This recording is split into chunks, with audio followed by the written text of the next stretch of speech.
사랑하는 주양교회 성도 여러분, 안녕하세요. 이병철 목사입니다. 오늘은 3월의 첫날입니다. 3.1 운동 103주년이 되는 날이기도 합니다. 나라가 어려운 위기에 처했을 때 분연히 일어나 만세운동을 불렀던 선조들의 정신을 본받아 우리도 이 시대에 빛과 소금으로서의 사명을 다하길 바랍니다. 3월 1일 화요일 주만나는 영원한 것에 마음을 두라란 제목으로 본문은 창세기 23장 1절에서 20절까지 말씀입니다. 오늘 본문은 아브라함의 아내 사라의 장사에 대해서 소상하게 보도하는 내용입니다. 사라에게도 인간적인 결함과 약점이 있었지만 성경은 사라를 믿음의 여인으로 평가하고 있습니다. 또한 아내를 장사하면서 아브라함의 믿음이 어떤 것인지를 잘 증거해주고 있습니다. 오늘 본문을 통해 두 가지를 살펴보겠습니다. 첫 번째는 성도는 영원한 것을 소망합니다. 1절에 보면 사라가 127세를 살았으니 이것이 곧 사라가 누린 햇수라고 합니다. 성경에서 여성의 나이가 기록된 것은 사라가 유일합니다. 그것은 사라가 약속의 자녀의 어머니로서 모든 성도의 믿음의 어머니였기 때문입니다. 사라는 믿음으로 살았고 믿음으로 죽었습니다. 아브라함은 사라가 죽자 슬퍼하며 애통해했습니다. 그동안 아브라함의 인생에도 많은 시련이 있었지만 울었다는 표현이 없었는데 사라의 죽음 앞에서 몹시 슬퍼하며 애통해야 합니다. 이는 그가 아내 사라를 얼마나 사랑했는지 보여줍니다. 아브라함은 사라의 매장지를 가나안 땅에 준비합니다.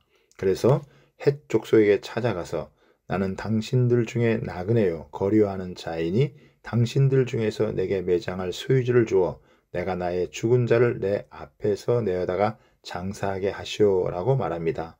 아브라함은 사라가 하나님이 약속하신 땅에 묻히길 소망했기에 그동안 한 평의 땅도 소유하지 않았던 그가 대가를 지불하고 땅을 구입한 것입니다. 또한 사라의 매장지는 향후 자신들을 향한 하나님의 약속을 기억하게 해주는 역할을 하게 될 것입니다. 아브라함은 헤브론을 새로운 출발 지점으로 만들었습니다. 이제부터 모든 후손에게 고향은 하란이 아니라 가나안이 될 것입니다. 성도는 죽음 이후에 거할 약속의 땅, 영원한 천국을 바라보아야 합니다. 아브라함이 가나안 땅을 간절히 원했듯이 우리는 새 하늘과 새 땅을 소망해야 합니다. 이 세상에서 우리는 나그네일 뿐입니다. 그러므로 위의 것을 생각하고 땅의 것을 생각하지 말아야 합니다. 두 번째는 성도는 영원한 것을 소유합니다. 아브라함이 막벨라굴을 구하고자 할 때에 헷 족속과 에브론은 그에게 무상으로 빌려주려고 합니다. 6절에 보면 헷 족속이 아브라함에 이렇게 말합니다. 내 주여 들으소서.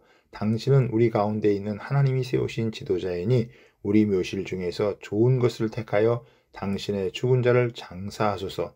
우리 중에서 자기 묘실에 당신의 죽은 자 장사함을 금할 자가 없으리이다 라고 합니다. 10절에 보면 에브론은 아브라함에게 이렇게 말합니다. 내 주여 그리 마시고 내 말을 들으소서. 내가 그 밭을 당신에게 드리고 그 속의 굴도 내가 당신에게 드리되 내가 내 동족 앞에서 당신에게 드리오니 당신의 죽은 자를 장사소서라고 합니다. 헷 족속이나 에브론이 겉으로 보기에는 아브라함을 굉장히 존중해서 하는 말처럼 보이지만 땅을 팔기보다는 그냥 빌려주려고 합니다. 하지만 아브라함은 헷 족속에게도 에브론에게도 몸을 굽히며 정중한 자세를 취하며 땅을 사겠다고 합니다. 그러자 에브론은 막벨라굴의 가격을 400세겔이라고 터무니없는 가격을 부릅니다. 이것은 안 팔겠다는 의미입니다. 그런데 아브라함은 포기하지 않고 막벨라굴과 그 일대를 은 400세겔이라는 엄청난 값을 지불하여 구입하고 헷 족속 앞에서 자신의 소유로 확증받습니다. 당시 한 사람의 1년 수입이 은 5에서 10세겔인 것을 감안할 때 아브라함은 수십 명의 연봉에 해당하는 거액을 지불한 것입니다. 아브라함이 막벨라굴을 소유하게 된 것은 언약의 땅인 가나안을 소유하게 될 하나님과의 언약이 완성되는 예시가 된 것입니다. 한 여인의 죽음이 이것을 가능하게 했습니다. 나중에 이곳에 아브라함도 이삭도 리브가도 레아와 및 야곱도 이곳에 매장됩니다. 후에 다윗이 헤브론을 수로 택한 것은 다윗의 가슴에도 이 땅은 하나님이 우리 자손에게 주신 것이라는 약속의 소망이 살아 숨쉬고 있었기 때문입니다. 이처럼 성도는 영원한 하나님의 약속이 성취될 것을 증거하는 삶이 되어야 합니다. 또한 우리는 죽음 이후에 영원한 천국에 가게 되지만 하나님의 말씀이 영원하며 반드시 성취될 것을 증거하는 삶이 되어야 합니다.